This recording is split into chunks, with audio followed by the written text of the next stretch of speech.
مرتبت ذی وقار سامعین و حضرات، بالخصوص برادر مکرم جناب علامہ عبدالمالک صاحب، السلام علیکم ورحمۃ اللہ وبرکاتہ۔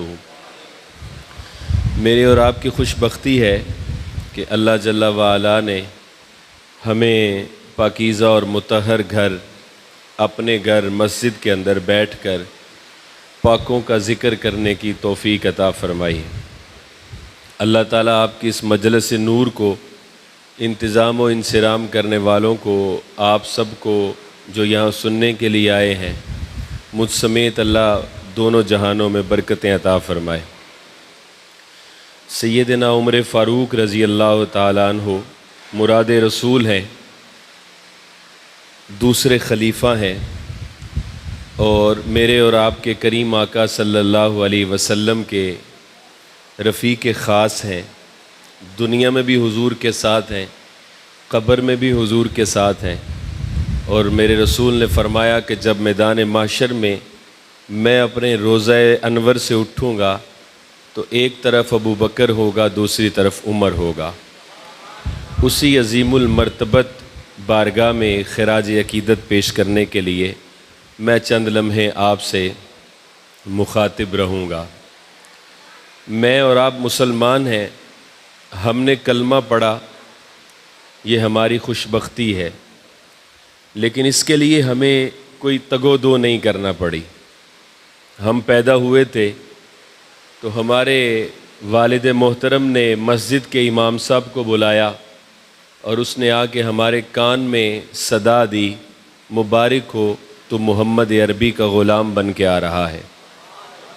ہماری زبان نے بولنا شروع کیا تو ہمیں مٹھائی کے ڈبے کے ساتھ مسجد میں بھیجا گیا اور قاری صاحب کو بتایا گیا کہ یہ ہمارا بچہ ہے، اس کی زبان ابھی توتلی ہے، ہم چاہتے ہیں کہ زبان سے جب یہ پہلا لفظ بولے تو وہ اللہ کا لفظ بولے، وہ بسم اللہ کا لفظ بولے، وہ لا الہ الا اللہ کا لفظ بولے۔ اور پھر جب ہم نے بولنا شروع کیا تو ہمارے گھر کے بڑوں نے ہم سے بار بار سنا کہ بیٹا ذرا کلمہ سناؤ، تو ہم توتلی زبان میں بھی لا الہ الا اللہ سناتے رہے۔ پھر ہم آگے بڑھے تو ہمارے والدین نے ہمیں مسجد میں پڑھانے کے لیے چھوڑ دیا۔ ہم نے سال، 2 سال، 3 سال لگا کے قرآن کو حفظ کیا۔ وہ کتاب مبین جو سینہ رسالت مآب پہ نازل ہوئی، وہ ہمارے سینے میں محفوظ ہو گئی۔ پھر اس کے لیے ایک آمین کی مجلس سجائی گئی، رشتہ داروں کو بلایا گیا، مٹھائیاں بانٹی گئیں، کھانے کھلائے گئے، مبارکبادیاں دی جا رہی ہیں کہ مبارک ہو، آج ہمارا بچہ حافظ قرآن بن گیا ہے۔ پھر ہمیں دین کی تعلیم کے لیے مدرسے چھوڑ آیا گیا، وہاں ہم نے درس نظامی، دیگر علوم حاصل کیے تو ہمیں سند امتیاز سے فراغت ملی، ہمارے سر پہ دستار بھی سجائی گئی۔ پھر ہم مسجد میں آئے، نماز پڑھی، قرآن پڑھا، ہمیں ہر طرف سے مبارکبادیں دی جاتی ہیں۔ ہم حج کرنے جاتے ہیں تو جاتے دعاؤں کے ساتھ رخصت کیا جاتا ہے، جب ہم واپس آتے ہیں تو پھولوں سے استقبال کیا جاتا ہے۔ قربانی کرتے ہیں تو محلے کے لوگ کہتے ہیں کہ یہ صاحب ایمان ہے اور اللہ کے راستے میں خیرات کرنے والا شخص ہے، صدقہ کرنے والا ہے، معزز ٹھہرتے ہیں۔ لیکن کبھی ہم نے سوچا ہی نہیں کہ یہ جو دین ہمیں کھلی راہوں کے ساتھ ملا ہے، اس کا ماضی کیا ہے؟ کیا جو ابتدائے اسلام کا زمانہ تھا، جو بانی اسلام تھے، جن کی وجہ سے ہم تک دین پہنچا ہے، وہ ہماری طرح کے مسلمان ہی تھے، یا انہوں نے ہماری طرح کلمہ پڑھا تھا؟ کیا جب وہ مسجد میں آتے تھے تو ان کے لیے پنکھے چل رہے ہوتے تھے، ان کے لیے قالین بچھے ہوئے ہوتے تھے؟ کیا سردیوں میں ان کے لیے گرم پانی ہوتا تھا؟ تو ہم محو حیرت میں مبتلا ہوتے ہیں کہ میرے رسول نے غار حرا کی وادی سے جب قرآن سنا، لے کے مکہ میں پہنچے تو جو لوگ صادق اور امین کہتے تھے، جو بیگانے اپنا کہتے تھے، انہوں نے پرایا کر دیا۔ صادق اور امین کہنے والے معاذ اللہ جھوٹا کہنے لگ گئے تو مکے میں کسی نے قبول نہ کیا۔ سب سے پہلے جس نے قبول کیا وہ سیدہ خدیجۃ الکبریٰ رضی اللہ تعالی عنہا تھیں، آپ کی زوجہ محترمہ تھیں۔ پھر یہ پیغام آپ کے رفیق خاص دوست، قریبی ساتھی ابو بکر صدیق نے قبول کیا۔ پھر یہ پیغام سیدنا علی المرتضیٰ نے قبول کیا۔ پھر یہ عمار ابن یاسر نے کیا۔ پھر حضرت سمیہ نے کیا۔ اب لوگ ایک ایک کر کے مصطفیٰ جان رحمت کے ساتھ جڑ رہے ہیں۔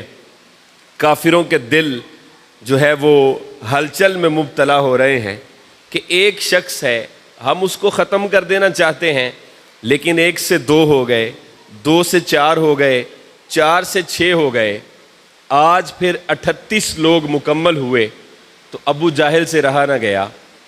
حضور گزر رہے ہیں تو اس نے ایک پتھر اٹھایا، اس کی نوک لا کے محمد عربی کے سر کے اندر دے ماری، یہاں تک کہ خون بہنے لگا۔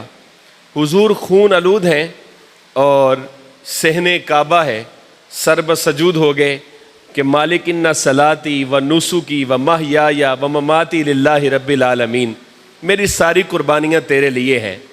ادھر میرے رسول کے چچا حمزہ بن عبد المطلب شکار سے واپس آتے ہیں، نوجوان ہیں، سینہ چوڑا کیے ہوئے مکے کی گلی سے گزر رہے ہیں کہ 2 خواتین آپس میں بات کرتی ہیں کہ دیکھا یہ چچا ہے اور سینہ چوڑا کر کے کمان ہاتھ میں پکڑ کے بہادر بن کے گلیوں میں گھوم رہا ہے، اس کو پتہ ہے کہ اس کے یتیم بھتیجے کے ساتھ ابو جہل نے کیا سلوک کیا ہے۔ دوسری کہتی ہے اگر اس کو پتہ ہوتا تو یہ سینہ چوڑا کر کے تھوڑی گھوم رہا ہوتا۔ تو سیدنا امیر حمزہ جو اس وقت صرف امیر حمزہ تھے، ان کے کان کھڑے ہوئے، کہا دوبارہ بتاؤ کیا ہوا ہے؟ کہا تمہارا جو بھائی فوت ہو گیا، عبداللہ جس کا نام تھا، اس کا ایک ہی بیٹا ہے جس کو محمد کہا جاتا ہے، اس کو ابو جہل نے مارا ہے، اتنا مارا ہے کہ لہو لہان ہو گیا ہے، تو تم یہاں سینہ چوڑا کر کے گھوم رہے ہو۔ حمزہ بن عبد المطلب کو غصہ آیا، جا کے صحن حرم میں جب دیکھا کعبۃ اللہ کے گرد سرداران قریش بیٹھے ہیں، اپنی اپنی مجلس لگا کے بیٹھے تھے، ڈھونڈا ان میں سے ابو جاہل کدھر ہے، وہ اپنے حواریوں کے ساتھ بیٹھا تھا۔ حمزہ نے کمان زور سے ابو جاہل کی پشت سے سر میں مارا کہ ابو جاہل بھی لہو لہان ہو گیا، اس کا سر بھی پھٹ گیا۔ اس کے حواری جلدی جلدی امیر حمزہ کو پکڑنے لگے تو ابو جاہل بڑا شاطر آدمی تھا، مقابلے میں امیر حمزہ بھی قریش کا سردار تھا، خود بھی اسی خاندان سے تھا، تو اس نے اپنے حواریوں کو روکا کہ کہیں خاندانی لڑائی نہ شروع ہو جائے۔ اس نے کہا کہ امیر حمزہ میں نے تیرے بھتیجے کا سر پھاڑا، لہو لہان کیا، تو نے میرا لہو لہان کیا، حساب برابر ہو گیا۔ امیر حمزہ وہاں سے پلٹ کے سیدی رسول اللہ کے پاس تشریف لاتے ہیں، یا ابن اخی، اے میرے بھائی کے بیٹے۔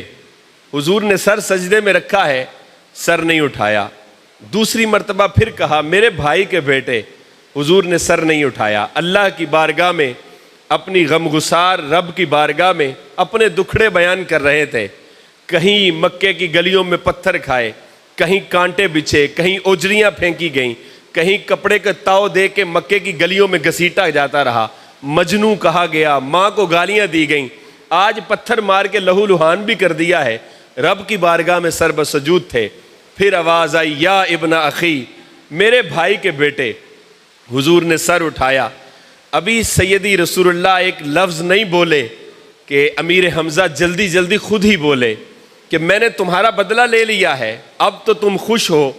تو حضور نے فرمایا کہ چچا میں تو خوش نہیں ہوں۔ بھتیجے تم کیسے خوش ہوگے؟ کہا میں تب خوش ہوں گا جب جس رب کا میں کلمہ پڑھتا ہوں میرا چچا بھی اسی رب کا کلمہ پڑھے۔ فرمایا اگر تمہاری خوشی اسی میں ہے تو پڑھاؤ کلمہ اور مجھے بھی دامن اسلام میں داخل کر لو۔ 39واں شخص تھا جس نے اسلام قبول کیا، حضرت سیدنا امیر حمزہ رضی اللہ تعالیٰ عنہ۔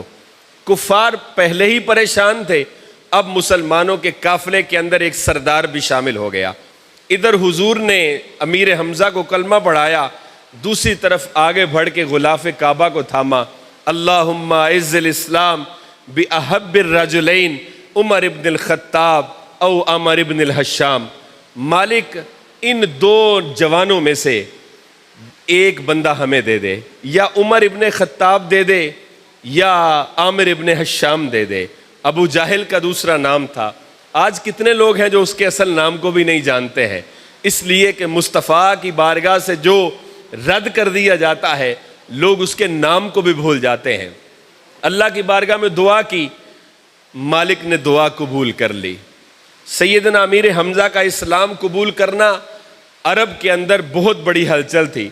مکے کے لوگوں میں کھلبلی مچ گئی کہ یہ قافلہ جس کو ہم سمیٹنا چاہتے ہیں یہ تو بڑھتا چلا جا رہا ہے، یہاں تک کہ سرداران بھی شامل ہونے لگ گئے ہیں۔ ایک 26 سالہ جوان اپنے گھر میں غصے میں اپنی تلوار کو زہر لگاتا ہے، نیام سے نکال کے شکن دوپہر کے اندر گھر سے نکلتا ہے۔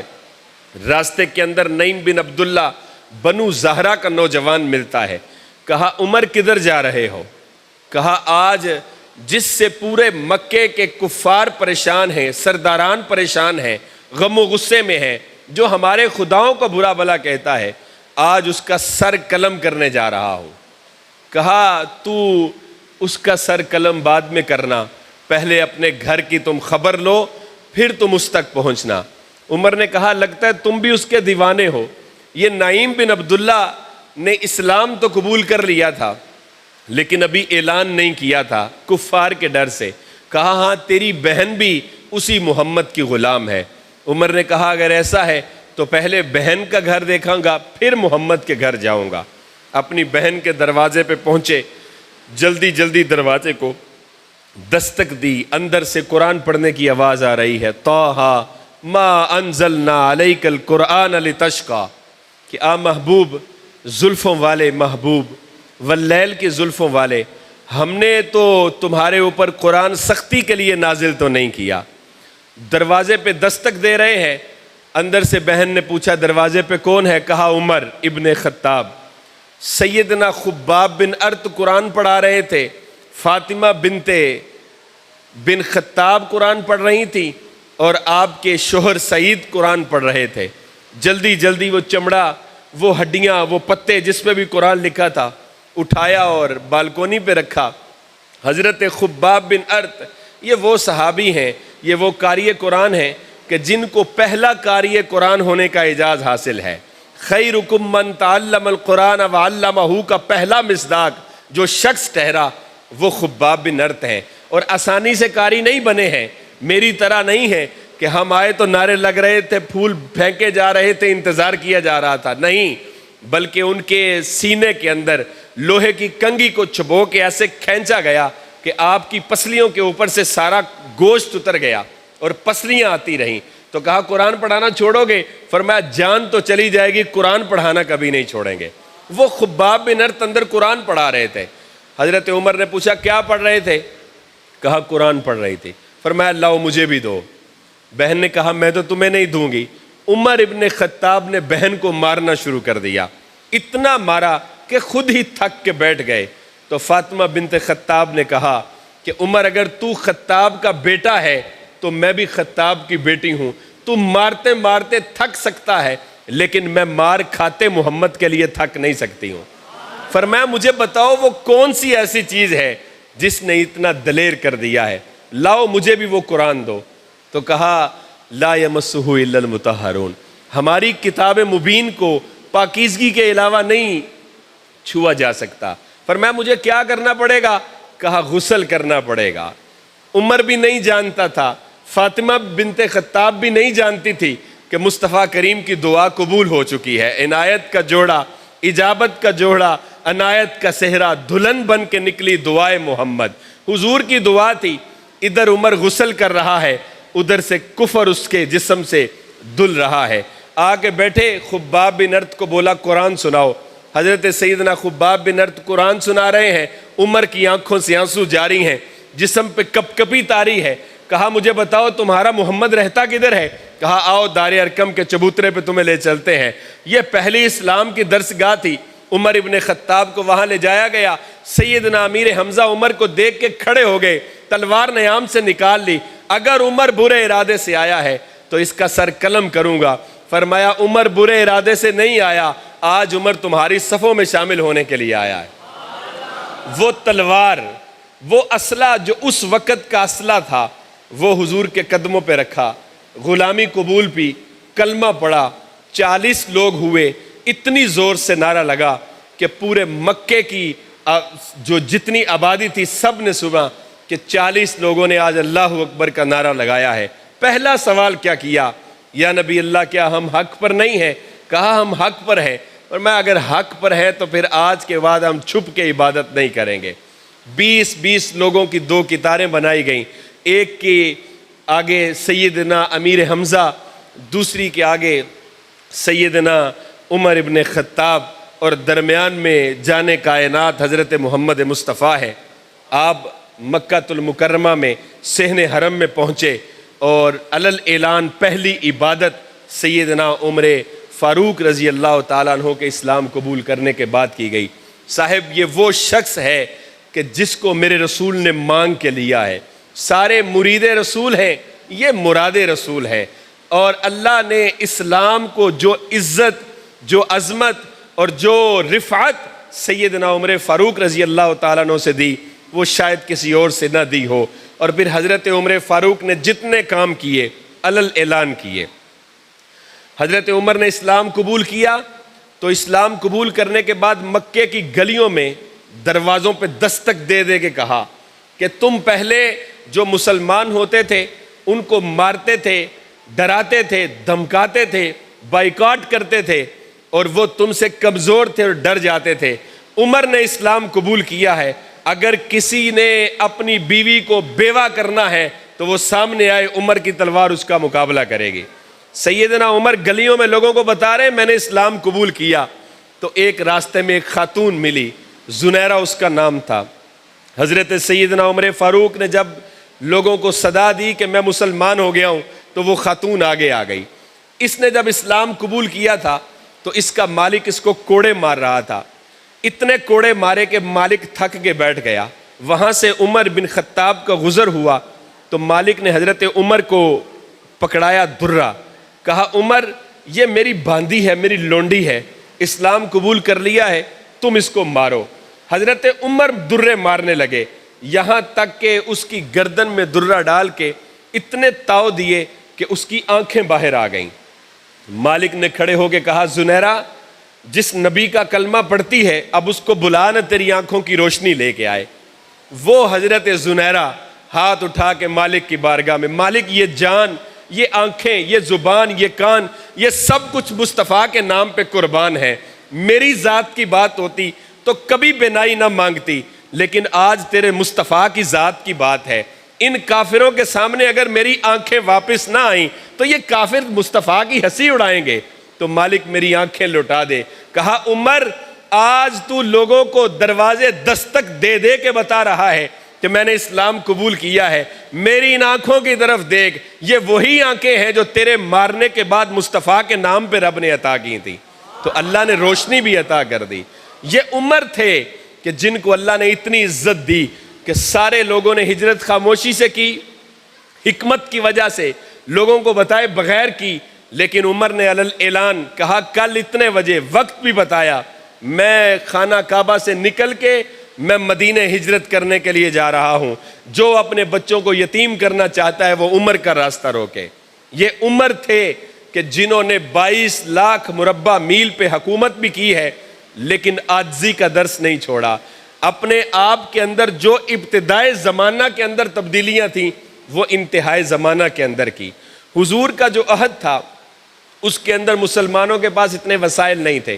سیدنا ابو بکر صدیق کے دور میں تھوڑے وسائل بڑھے لیکن اتنے نہیں تھے، لیکن جب امیر المومنین حضرت عمر فاروق کا دور آیا، حضرت امیر المومنین خلافت پہ تشریف فرما ہوئے، کہا لوگوں حضور کے دور میں میں سخت تھا، اس لیے کہ حضور نرم مزاج تھے، حضور لوگوں سے محبت کرتے تھے۔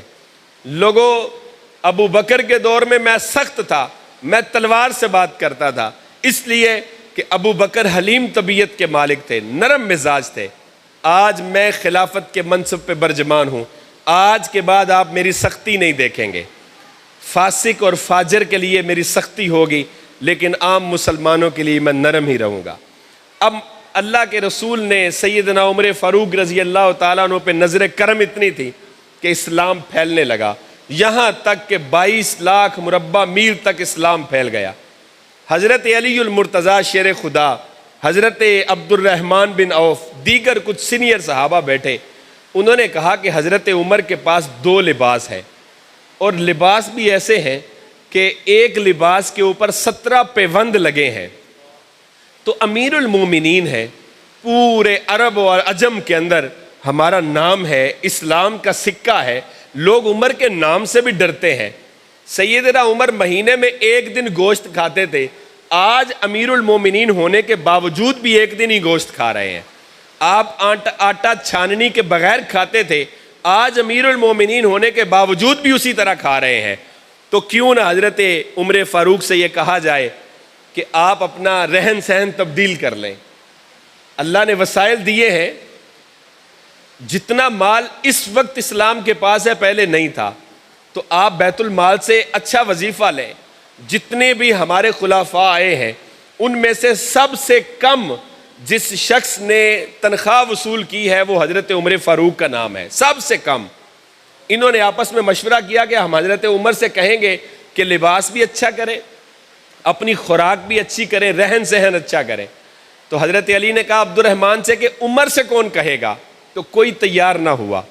انہوں نے کہا کہ ایسا کرتے ہیں کہ ہم امہات المومنین سے عرض کرتے ہیں، سیدہ عائشہ صدیقہ اور سیدہ حفصہ سے، کہ آپ دونوں ازواج مطہرات ہیں، امت کی مائیں ہیں، سیدنا عمر آپ کی عزت بھی کریں گے اور آپ کی بات بھی مان لیں گے، تو آپ ایسا کریں ہماری یہ درخواست اپنی طرف سے لے کے حضرت عمر کے پاس چلے جائیں۔ اب سیدہ عائشہ صدیقہ حضرت عمر کے پاس تشریف لاتی ہیں، سیدہ حفصہ بھی آتی ہیں، یہ حضرت عمر کی بیٹی ہیں جو حضرت حفصہ تھی۔ آگے کہا امیر المومنین ہم یہ چاہتے ہیں کہ آپ اپنا آپ تبدیل کریں، اپنا لباس بڑھا لیں، اپنی خوراک اچھی کریں، اسلام کو آپ کی بڑی ضرورت ہے۔ تو سنیے سیدنا عمر فاروق کا خطاب، آپ کا جواب سنیں۔ آج اللہ ہمیں تھوڑا سا منصب دے دیتا ہے تو ہماری آنکھیں ماتھے پہ آ جاتی ہیں، ہم انسان کو انسان تصور نہیں کرتے ہیں۔ اللہ ہمیں 1000 سے لاکھ میں لے آتا ہے تو ہم اللہ کی مخلوق کو کیڑے مکوڑے سمجھنے لگ جاتے ہیں۔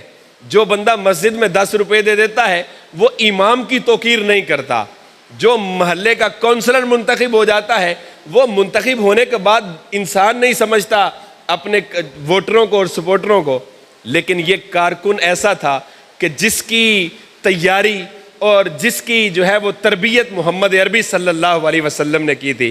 ازواج مطہرات کو بٹھایا اور کہا سیدہ عائشہ سے کہ آپ مجھے بتائیں کہ 3 دوست ہوں، ایک دوست ساری زندگی اللہ اور اس کی رسول کی رضا کے مطابق زندگی گزارے اور اختتام زندگی کامیابی اور کامرانی سے گزار کے چلا جائے، دوسرا دوست آئے وہ بھی اللہ کے حکامات کو مانے، ساری زندگی کامرانی سے گزرے اور منزل مقصود تک پہنچ جائے۔ تو مجھے بتاؤ جب تیسرا دوست آئے گا تو اس کو رستہ بدلنا چاہیے یا اسی رستے کا مسافر رہنا چاہیے؟ کہا اگر تو پہلے 2 کامرانی کے ساتھ کامیابی کے ساتھ منزل مقصود پہ پہنچے ہیں تو پھر تیسرے کو بھی اسی راستے کا مسافر رہنا چاہیے۔ تو فرمایا عائشہ ام المومنین مجھے بتائیں محمد عربی دنیا میں تشریف لائے، کامیابی سے زندگی گزاری، منزل تک پہنچے ہیں کہ نہیں پہنچے؟ فرمایا بالکل منزل پہ پہنچے ہیں کامیابی کے ساتھ۔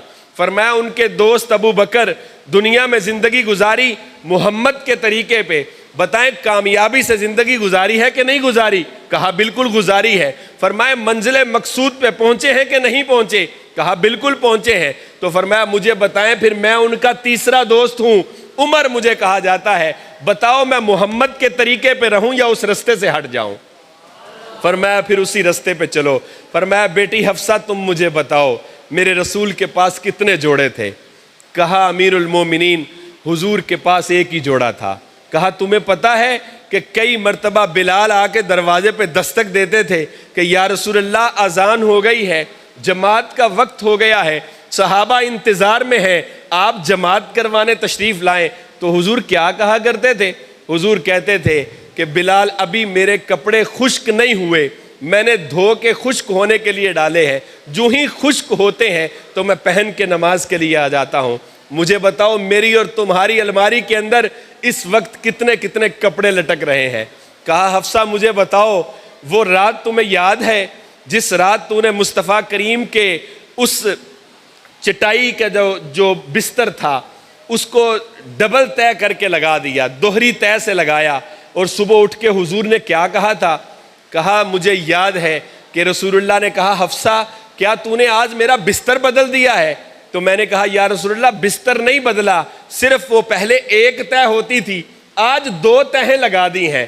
تو امیر المومنین عمر ابن خطاب کہتے ہیں بیٹی بتاؤ پھر حضور نے کیا جواب دیا تھا؟ تو کہا یہ امیر المومنین میرے آقا نے کہا تھا کہ حفصہ میرا بستر پرانا کر دو، میں نے رات کو پچھلے پہر اٹھ کے اپنے رب سے ہم کلام ہونا ہوتا ہے، یہ نرم بستر آج اٹھنے میں میرے لیے دقت پیدا کر رہا تھا۔ تو کہا مجھے بتائیں ازواج مطہرات ام المومنین مجھے بتائیں کیا میں محمد کے راستے پہ رہوں یا اس سے ہٹ جاؤں؟ کہا اگر مجھے پتہ چل جائے کہ آپ کو کس نے میرے پاس بھیجا ہے تو میں ان کو کوڑے لگواؤں جو مجھے میرے دوست ابو بکر اور میرے نبی محمد کے راستے سے ہٹانا چاہتے ہیں۔ صاحب مجھے اور آپ کو اپنی زندگی کا محاسبہ کرنا ہے کہ ہم کہاں کھڑے ہیں۔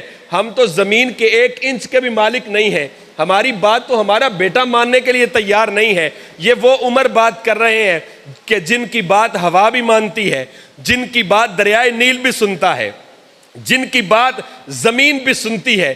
آپ کہیں گے کہ جوش خطابت میں یہ جملہ بول رہے ہیں، تو ہرگز ایسا نہیں ہے۔ مصر فتح کیا مسلمانوں نے تو وہاں دریائے نیل تھا جو بہنا چھوڑ گیا۔ گورنر نے خط لکھا امیر المومنین کو کہ یا امیر المومنین یہ جو دریا ہے یہ ہر سال ایک دوشیزہ دلہن بنا کے زیورات سے آراستہ کر کے یہ اس کے دریا میں برد کی جاتی ہے، گرائی جاتی ہے، دریا میں پھینکی جاتی ہے تو یہ پانی چلتا ہے۔ اسلام تو ہمیں ان چیزوں سے منع کرتا ہے، لیکن خشکی اتنی ہے، قحط اتنا پڑ گیا ہے کہ پانی کی ایسا ضرورت ہے، تو بتائیں کیا کریں؟ تو امیر المومنین نے خط لکھا بسم اللہ الرحمن الرحیم، اللہ کے نام کے ساتھ شروع کیا اور کہا کہ دریا اگر تو اللہ کے حکم سے چلتا تھا تو چل، اگر تو اللہ کے حکم کے بغیر کسی اور کے حکم کا تابع ہے تو تیرے پانی کو امت مصطفیٰ کو ضرورت ہی نہیں ہے۔ وہ آج 14 صدیاں گزر گئی ہیں، آپ تاریخ پڑھیں کہ وہ اس وقت سے لے کے آج تک ہزاروں دریا موجود ہوں گے دنیا میں، پانی آتے ہیں، بہتے ہیں، رکتے ہیں، خشک ہوتے ہیں، لیکن وہ دریا آج بھی اسی طرح چل رہا ہے۔ زمین پہ زلزلہ آتا ہے، امیر المومنین کوڑا مارتے ہیں، کہا زمین رک جا، کیا تجھے نہیں پتا، کیا تیرے اوپر عمر نے عدل نہیں کیا؟ یہ وہ عمر کوڑا مار رہا ہے کہ جس نے کہا تھا کہ اگر کوئی ایک کتا بھی پیاسا مر گیا تو عمر کو اس کا جواب دینا پڑے گا۔ صاحب مجھے اور آپ کو یہ سوچنا ہے کہ وہ عمر جن کے نام سے ہمارے دلوں میں آج روشنی ہے، جن کی محنتوں سے، جن کی کاوشوں سے آج اسلام میرے اور تمہارے تک پہنچا ہے، وہ تو 22 لاکھ مربع میل پہ حکومت کرتے تھے، ہواؤں، دریاؤں، پانی، آگ بھی حکم مانتی تھی۔ لاوا پہاڑ سے پھٹا، مدینے کی جانب بڑھا، لوگوں نے بڑھ کے عمر سے کہا کہ عمر آگ مدینے کی جانب آ رہی ہے تو کیا کریں؟ تو جانتے ہو کہ تاریخ اسلام کا وہ روشن باب عمر نے کیا کیا؟ اپنی قمیض اتاری اور کہا جا کے آگ کے آگے کرو، اور قمیض کی برکت سے وہ آگ مدینے سے دور چلی گئی۔ میری اور آپ کی حیثیت کیا ہے؟ لیکن آج ہم حضور کے راستے سے ہٹ چکے ہیں۔ ہماری ناکامی کا سبب، ہماری ڈپریشن کا سبب، ہماری مشکلات اور مصیبتوں کا سبب کوئی اور نہیں ہے، ہم خود ہیں، اس لیے کہ ہم نے مصطفیٰ کے در کو چھوڑ دیا ہے۔ صاحب وہ عظیم لوگ تھے، وہ تو اتنے بڑے حاکم ہونے کے باوجود مدینے کی گلیوں میں پہرا دیا کرتے تھے۔ یہ بچپن میں 2ری 3ری کتاب میں کہانی پڑھی ہے کہ ایک ہنڈیا تھی جس کے اوپر پتھر اور پانی رکھا تھا، اور وہ بڑھیا کہتی تھی کہ بیٹا سو جاؤ، کھانا پکے گا تو دے دوں گی۔ یہ کوئی قصہ کہانی نہیں ہے، یہ حقیقت ہے کہ سیدنا عمر بیس بدل کے مدینے کی گلیوں میں گشت کر رہے ہیں کہ ایک گھر سے دھواں نکل رہا تھا۔ رات کا پچھلا پہر، عمر حیران ہوئے، آگے گئے، واپس آئے تو پھر دھواں نکل رہا تھا، پھر حیران ہوئے، 2-3 گھنٹے کے بعد، کافی لمحات گزرنے کے بعد دوبارہ آئے تو پھر دھواں نکل رہا تھا۔ دروازے پہ دستک دی، عورت نے پوچھا کون ہے؟ تو فرمایا مسافر ہوں۔ کہا کیا مسئلہ ہے؟ کہا پریشانی لگ گئی ہے، تیرے گھر سے دھواں نکل رہا ہے۔ تو فرمایا تجھے کیا پریشانی ہے؟ دھواں میرے گھر سے نکل رہا ہے۔ فرمایا رات کا پچھلا پہر ہے، کیوں دھواں نکل رہا ہے؟ کیوں بچوں کے رونے کی آواز آ رہی ہے؟ تو اس نے کہا عمر کی جان کو میرے بچے رو رہے ہیں۔ عمر کپ کپا گئے، زمین پاؤں کے نیچے سے نکل گئی کہ یہ عورت کیا کہہ رہی ہے۔ کہا عمر نے تیرا کیا بگاڑا ہے؟ کہا اس نے حکومت کے مزے لے رہا ہے، تخت نشین ہے، لیکن یہاں یتیم بھوکے سو رہے ہیں۔ عمر جلدی جلدی بیت المال میں گئے، گھی کا کنستر اٹھایا، کچھ جو اٹھائے، کندھے پہ رکھے، نکلنے لگے تو بیت المال کا خادم اسلم راستے میں کھڑا ہو گیا۔ امیر المومنین مجھے دیں، آپ میرے ساتھ چلے، میں اٹھا کے چھوڑاتا ہوں۔ کہا مجھے بتاؤ قیامت میں امیر المومنین کا بوجھ اٹھا لو گے؟ تو وہ سائڈ پہ ہو جاتا ہے۔ سیدنا عمر فاروق 22 لاکھ مربع میل پہ حکومت کرتے ہیں، کفار آپ کے نام سے کانپتے ہیں، شیطان آپ کی راہ سے بھاگتا ہے، ہوا، پانی، آگ، زمین آپ کے حکم کے تابع ہے۔ قرآن کی کئی آیات آپ کی منشا پہ نازل ہوئی ہیں۔ اپنے کندھوں پہ گھی کا کلستر اٹھا کے اس بیوہ کے دروازے پہ پہنچتے ہیں۔ کہا بیوہ تم کھانا پکاؤ، بہن تم کھانا پکاؤ، میں تمہارے بچوں کو کھلاتا ہوں۔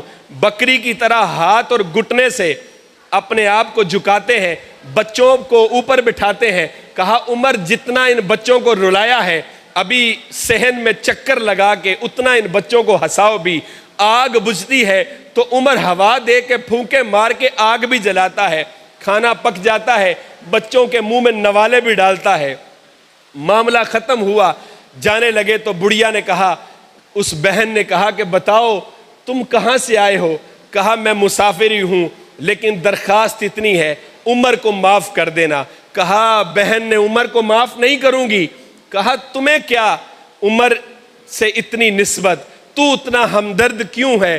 کہا اس لیے ہمدرد ہوں کہ وہ اتنا بڑا حاکم ہے، کہاں اتنی دور دور سے لوگ اس کو ملنے آتے ہیں، اتنی زمین اس کی ہے، تو وہ کارے خلافت کے فرائض سر انجام دیتے بھول جاتا ہے، انسان ہے۔